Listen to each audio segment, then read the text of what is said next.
தம்பி, அன்னைக்கு மட்டும் நீங்க சரியான நேரத்துல வந்து உதவி பண்ணாம இருந்திருந்தா என்ன நடந்திருக்கும்னு நினைச்சு கூட பார்க்க முடியாது. சார் அப்படிலாம் யோசிக்காதீங்க சார், விடுங்க சார். நல்லா உங்களுக்கு எப்பவுமே நல்லதான் நடக்கும் எங்க அப்பா சொல்லுவார் சார். ரொம்ப தேங்க்ஸ் தம்பி. நீங்க ரெண்டு பேருமே ரொம்ப நல்லவங்க தம்பி. அன்னைக்கு நீங்க பண்ண உதவிக்கு உங்களுக்கு ஏதாவது செய்யணும்னு தோணுது.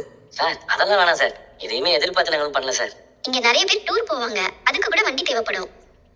அந்த ஆர்டர் எல்லாம் உங்களுக்கு நான் வாங்கி தர்றேன். இல்ல சார், நம்ம கிட்ட வேன்லாம் இல்ல சார், கார் தான் 2 இருக்கு. அதுவும் கடன்ல தான் இருக்கு, டியூ கட்டிட்டு தான் இருக்கேன். ஒரு வேன் வாங்கிடலாமே. ஏற்கனவே நிறைய கடன் இருக்கு சார், அவ்வளோ அமௌண்ட் கொடுத்து என்னால வேன்லாம் வாங்க முடியாது சார். முழு பணத்தையும் உடனே கட்டணும்னு அவசியம் இல்லை தம்பி. எனக்கு தெரிஞ்ச வேன் சேல்ஸ் கம்பெனி இருக்கு, நல்ல வேனா பார்த்து வாங்கிக்கலாம், இஎம்ஐலயே வாங்கிக்கலாம். நான் தொடர்ந்து உங்களுக்கு ட்ரிப் தர்றேன், நல்லா சம்பாதிக்கலாம், டியூவையும் கட்டிடலாம்.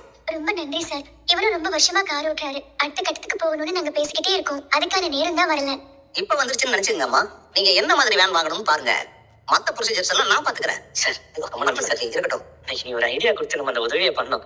எதையுமே எதிர்பார்த்து பண்ணல, ஆனா நல்லது பண்ணதுக்கு நமக்கு ஒரு நல்லது நடந்திருப்பாரு. ஆமாங்க. நீ ஆசைப்பட்ட எல்லாமே இனிமே நடக்கும் மீனா. எதை பத்தி சொல்றீங்க? மீனா, உன் அம்மாவுக்கு ஒரு வீடு வாங்கணும்னு நீ ஆசைப்பட்டல, அதுக்கான ஆரம்பமா கூட இது இருக்கலாம்ல.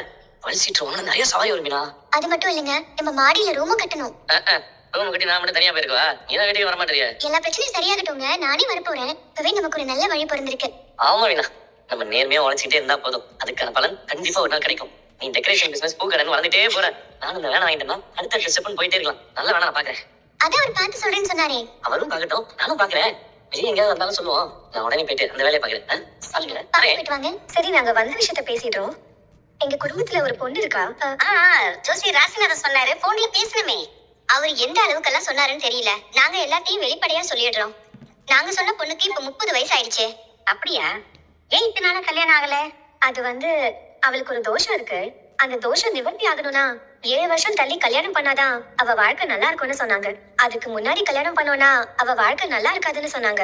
அதனாலதான் இத்தனை வருஷம் வெயிட் பண்ண வேண்டியதா போச்சு. முதல்ல பையனுக்கும் பொண்ணுக்கும் பிடிக்கட்டும், அப்புறமா நம்ம மத்த விஷயங்களெல்லாம் தெளிவா பேசிக்கலாம். அதனால நீங்க முதல்ல என் பையனை வந்து பாருங்க.